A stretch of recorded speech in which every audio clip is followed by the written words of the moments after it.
Bonjour à tous, c'est parti pour le 9e jour du défi 30 jours pour retrouver une vie professionnelle épanouissante.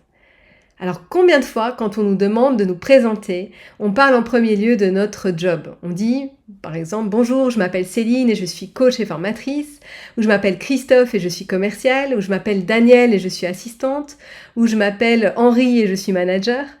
On s'identifie complètement à notre métier. Donc forcément, lorsqu'on envisage de changer de job ou de métier, ça implique également de changer une grande partie de notre identité, d'autant plus que notre société moderne a placé la profession comme un pilier central de l'identité. Et ça peut être déstabilisant et parfois difficile à assumer au début, et rassurez-vous, c'est tout à fait normal. Car si vous changez complètement de voie, certaines personnes risquent de ne plus vous comprendre ou avoir l'impression de ne plus vous reconnaître parce que vous perdez l'identité sous laquelle ils vous connaissaient. Et donc ça peut être très inconfortable à vivre. Mais sachez que les remarques que ces personnes peuvent vous faire parlent d'elles et de leur vision du monde, de leur peur. Donc ne laissez pas les doutes s'immiscer dans votre projet.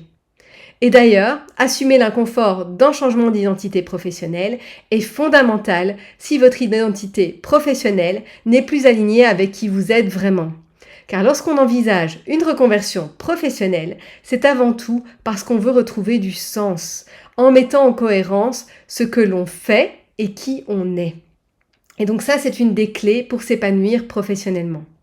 Et c'est d'ailleurs pour ça que dans mes accompagnements en reconversion, on débute toujours par une phase de redécouverte de soi, en revisitant sa personnalité, notamment via l'énagramme, et en identifiant ses valeurs et ses moteurs intrinsèques.